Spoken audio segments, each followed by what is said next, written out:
들리는군.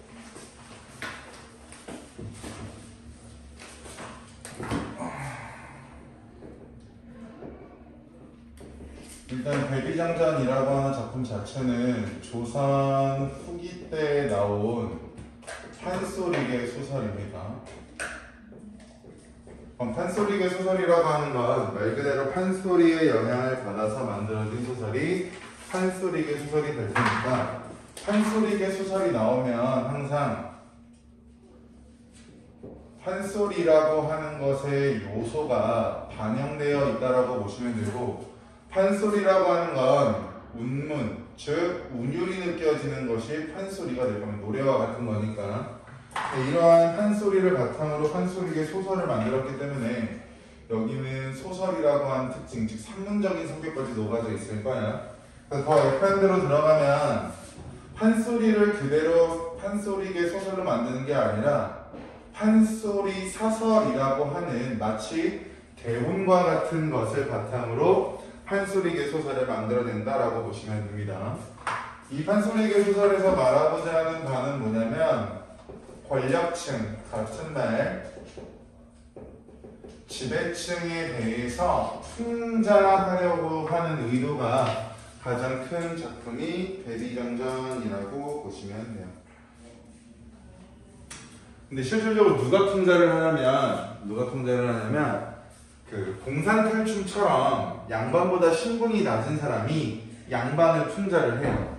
그래서 이것을 통해서 신분 제도 자체도 동요되고 있다, 많이 흔들리고 있다 라고도 설명을 합니다. 여기서 나오는 이 백의장이라고 하는 사람이 바로 풍자의 대상이라고 보시면 됩니다. 백의장이 가지고 있는 백의장의 위상, 이런 것을 폭로하고 풍자하는 작품을 백의장전이라고 설명해요. 결국 위선을 폭로하는 주체 자체는 최하위 계층, 방자와 같은 최하위 계층이 양반 또는 권력층 또는 지배층을 풍자한다. 풍자의 효과는 당연히 극대화될 수밖에 없겠죠. 본문 가겠습니다. 본문 보시면 방자놈이라고 나오죠. 방자라고 하는 건 아까 말했던 풍자의 주체라고 보시면 됩니다. 여기서 말하는 방자라고 하는 사람이 풍자의 주체. 방자놈이 언성을 변하여, 언성을 변한다라고 하는 건 목소리를 바꾸다. 목소리를 바꿔서 고함하고 들어가며, 불 켜놓고 문을 열어라. 황문 보량은 내가 막을게. 소리하니. 저 여인은, 여인노무라미 쳐보시면요, 여기서 여인이 하는 역할도 좀 중요합니다. 이 여인은 기생이에요. 단순하게 기생이라고 하는 천한 신분을 가지고 있는 사람이 아니라 방자와 계략을 꾸며서 백의장의 위선을 폭로하고 풍자하는 역할을 합니다. 그래서 방자와 여인이라고 하는 어떻게 보면 신분 계층상 최하위에 있는 인물들이 백의장이라고 하는 지배층의 위선을 폭로하고 풍자한다, 이렇게 인지하시면 될 것 같습니다. 놀라는 체라고 하는 건 척이죠. 놀라는 척하며 일신, 몸을 떨며 황황할 때, 즉 어떨 줄 모를 때 방자놈이 언성을 높여 요기롭고 고의한 년 내 놈 하나 움쩍하면, 즉 내가 집을 비우면 문 앞에 신네짝 떠날 리 없으니, 신네짝이라고 하는 건 사람이 신발을 한 켤레를 신으면 두 짝이 있을 텐데, 남자인 내가 방을 비울 때 너가 다른 남자를 끌어들여서 신발이 네 짝이 된다, 이렇게 보시면 됩니다. 어느 놈과 둘이 미쳐서 두런두런 하느냐, 이 연놈을, 여자와 남자를 한 주먹에 쇄골박살, 즉 뼈를 부숴버리겠다. 장담하고 들어오니 백의장, 백의장이라고 하는 건 위선을 가지고 있는 지배층 권력층이라고 이제 풍자의 대상. 혼겁하여 황황하나, 외문, 문이 하나밖에 없었다. 도망할 수 바위 없어, 바위 없어라고 하는 건 방법이 없다라고 보시면 됩니다. 도망할 방법이 없어 알몸으로 이불을 쓰고 희화화하고 있다라고 볼 수 있겠죠. 양반이 알몸으로 이불 뒤집어 쓰고 있다. 여자더러 이른 말이 죽어도 문자는 쓰던 것이었다. 야장 과반에 내호개문하니 호령자는 수야오. 이게 무슨 뜻이냐면, 야장 과반, 밤이 장차 깊어지는데 내호개문, 와서 문을 열고 호령자, 호령하는 사람은 누구인가 라고 말하고 있습니다. 여기 바로 쳐볼까요?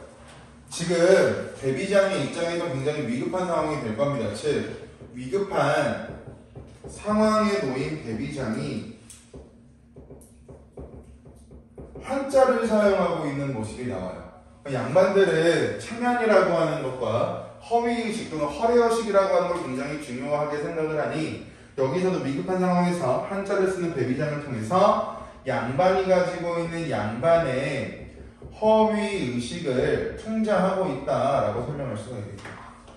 그래서 북각선생에 나오는 호질이라고 하는 작품에서도 북각선생이 호랑이가 지나가고 아침에 농부가 왔을 때 논어에 나오는, 책에 나오는 이야기를 바탕으로 나는 하늘에 절하는 거야 라고 말하는 부분과 비슷한 부분이라고 보시면 될 것 같습니다. 저 여인 답하되 오가출 두천이요 우리 집에 가장이 왔습니다. 즉 내 남편입니다. 그게 봉군한군이요 성품은 어때요? 성정은 성정 앞에 바로 열어보실까요? 아까 방자와 여인이 계략을 꾸면서 대비장의 위선을 통제한다라고 했죠. 지금부터 나오는 부분은 이 여인이 어떻게 하냐면 고사를 인용하는데 이 고사 속에 나오는 인물 자체가 굉장히 험악한 인물이 나와요. 그래서 고사를 인용해서 남편, 여기서 말하는 남편은 방자가 되겠죠. 남편의 위협적인 모습을 배비장에게 전달을 해줄 거야. 그러면서 말하고자 하는 의도는 배비장이 위험에 처했다라고 하는 부분을 배비장에게 알려주고자 고사를 인용하는 부분이라고 보시면 됩니다. 어떻게 역으로 생각하면 하층민이 고사를 인용한다라고 하는 것도 신선한 부분 중에 하나가 되겠죠. 성정은 제일 악남으로 나쁜 남자라는 뜻입니다. 미련하긴 도척이요 기운은 항우 같고 술 즐기고 새한 발라 질투심이 많아서 제 마음에 화를 내면 백주발검 대낮에도 칼을 뽑고 칼쓰기를 홍문현 번쾌 방패 쓰듯 마찬가지 번쾌라고 하는 사람이 바로 고사 속에 나오는 인물입니다. 상산 조자룡도 마찬가지 장창 쓰듯 방패의 장창 무기죠. 위협적이다 험악하다. 공중 용검을 획 지르면 매호 무서운 호랑이라도 쇄골 뼈를 부시고 철벽이라도 뚫어지니까 그대 말고 옛날 장비 복한 때는 범강장달이라도 범강장달도 고사 속의 인물입니다. 살아보기는 틀렸으니 불쌍한 그대 목숨 나로 하여 죽게 되니까 내가 죽고 살릴 터면 그 안이 살려줄까? 바로 받아보시면 여기까지가 고사 속에 나오는 위협적인 인물들을 바탕으로 남편의 모습을 표현하고 있다. 이것을 통해서 말하고자 하는 부분은 배비장이 위험에 처했다를 어쩐다라고자 한다. 배비장 애걸하면 이런 말이 옛날 앞에 바로 열어보시면 마찬가지야. 배비장은 배운 사람이니까 똑같이 뭐 할 거냐면 고사인용을 할 겁니다. 그럼 고사인용을 할 거야. 옛날 진 궁녀는 현가의 큰 주먹에 소매 잡혀 죽을 진왕 바로 닫아보시면 거기까지가 고사인용인데 이제 배비장이 말하는 말의 근거로 활용하겠죠. 그러니까 무언가를 주장하고 무언가를 이야기하는 데 있어서 옛날 이야기를 바탕으로 설득을 하거나 자기의 주장을 확고하게 전달을 할 겁니다. 탄금한 가야금을 연주하여 살렸으니 밑줄 남자도 의사 즉 너의 의견을 내어서 나를 살려줘 제발 덕분에 나를 살려줘라고 말하는 건 애걸하는 배비장의 모습이 되겠죠. 즉 목숨을 기생에게 애걸하고 있습니다. 양반이라고 하는 신분이 높지만 하층민에게 애걸하는 모습을 통해서 인물을 희화화시키겠죠. 풍자를 하기 위해서 항상 희화라고 하는 과정이 선행되어야 될 거고 그 다음에 비판이 나올 거고요. 저 계집 흉계 꾸며 큰 자루는 언제 하여 두었던지 가로 아구리를 벌리며 여기서 말하는 저 계집 가로 열어보시고요. 언제 두었던지까지 가로 닫아보시면 서술자에게 편집적인 논평이 되겠죠. 그러니까 기생네 집에 큰 자루가 있었나봐요. 그럼 큰 자루에 숨기겠죠. 가로 아구리를 벌리면 여기나 들어가. 거기 왜 들어가? 그리 들어가면 살 도리가 있으니까 들어가. 배비장이 절에 간 새학시 모양이라 반생 못하고 즉 어쩔 수 없이 들어가니 그 계집이 배비장을 자루에 담은 다음에 자루 끝을 묶어서 상투에 감아 매어 등잔 뒤 방구석에 세워놓고 불을 켜니까 저놈이 말창 문을 열어서뿐 들어서 사면을 둘러보니 저 방구석에 세워둔 것 배비장이 숨어있는 자료가 되겠죠. 무엇이냐? 그거 알아 무얼 할라요? 라고 여인이 연기하고 있죠. 이년아 내가 물으면 대답을 할 것이지 반색이 무엇이야? 주리방망이 맞고 싶어서 검은고에 세 줄 달아 세웠습니다. 변명이 되겠죠. 근데 이 변명은 연기하고 있으니까 짜고 치는 대본이라고 보시면 될 거고요. 저놈이 뭉치는 체하고 즉 넘기는 듯하고 검은고 그럼 좀 쳐봐. 대꼭지라고 하는 건 담뱃대 꼭지를 말합니다. 옛날 사람들이 담배 폈을 때 대 갖다가 폈죠. 배부른 통을 탁 치니 배비장이 질색하여 아프기 침량이 없으되 검은고인 칭하고 자루 속에서 둥덩둥덩 가로쳐 보시면 실제 그 자루 속에는 검은고가 없죠. 그럼 여기서 말하는 둥덩둥덩이라고 하는 건 배비장이 내는 소리가 될 거야. 그럼 배비장이 둥덩둥덩 하고 있으니까 희화가 된다 또는 해학적인 요소다라고 할 수가 있겠죠. 양반이 자루에 들어가서 둥덩둥덩 거리고 있다라고 하는 것 자체가 당연히 희화화되고 해학적인 요소를 갖고 올 수밖에 없을 겁니다. 그 검은고 소리 장이 웅장하고 좋다. 대연을 쳤으니 소연 또 쳐보리라. 냅다 코를 탁 치니 둥덩지덩. 검은고 이상하다. 밑줄 아래로 쳐도 위에서 소리가 나고 위를 쳐도 위에서 소리가 나니 괴상하다. 알고도 모른 채 하고 있는 거죠. 그럼 결국 비꼬는 방자의 모습이 될 거고 이렇게 비꼬는 방자의 모습을 통해서 당연히 관객들은요 희화화 또는 해학성을 느낄 수밖에 없겠죠. 그러니까 판소리계 소설 자체가 양반만 즐기는 작품이 아니라 양반과 평민이 모두 다 즐기는 갈래가 판소리계 소설이기 때문에 평민들의 입장에서 웃기고 즐겨야 자주자주 찾을 수 있을 거고요. 그런 요소를 첨가하고 있다. 저 계집 대답하되 무식한 말 하지 마세요. 옛적 여화씨 위에다가 적어놓은 고사인용 배운 게 맞나봐요. 고사인용이 굉장히 많이 나옵니다. 여화씨 적에 생황오음 육류를 내실 적에 궁상각치우를 청탁으로 올리고 있으니 상청음도 화답이라네. 이놈이 옳게 듣는 듯 네 말이 당연하다. 세사는 금상척이요. 세상 일은 가야금 석자라고 해서 자라고 하는 건 또는 척이라고 하는 글자는 길이와 관련된 거죠. 세상 일은 가야금의 척만 하고 석자만 하고 인생은 줄리배 한 잔 술이다. 즉 이게 무슨 뜻이냐면 세상살이가 힘들면 술 마시고 검은고 친다 이렇게 인식하시면 됩니다. 옛날 말 중에 사정강상 월이요 정자 위에 뜬 달이요 동각 설중매다. 동쪽 누각에 눈 속에 핀 매화다. 술 한잔 날 권하고 줄 골라라. 오늘 밤에 놀아보자. 내 소변 보고 돌아올게. 문 밖에 나와서서 기척 없이 귀를 기울이고 엿듣는다. 배비장 자루 속에서 가만히 소리로 하는 말이 여보 걸자가로. 걸자는 3인칭 대명사인 그라고 하는 대상을 낮잡아 이를 때 걸자라고 설명을 해요. 배비장의 입장에서 걸자는 방자가 되겠죠. 검은고를 좋아하는 수가 분명 내어볼 듯하니 다른 데로 밑줄 나 이사 좀 시켜줘. 다른 데로 숨겨달라고 하는 걸 이사시켜주세요 라고 말하고 있으니까 얘도 마찬가지 해학적인 요소가 되겠죠. 저 여인 거동보소 윗목에 놓인 피나무 괴를 열고 예나마 삐듯이요. 배비장 괴를 보고 문자는 놓지 아니하고 쓰던 것이었다 밑줄. 문자는 놓지 아니하고 쓰던 것이라고 하는 건 여전히 어려운 한자를 쓰고 있다라고 보시면 되고요. 위급 상황에서 아직까지 한자를 사용하고 있다라고 하는 부분 이거죠. 양반의 형해의식을 풍자한다.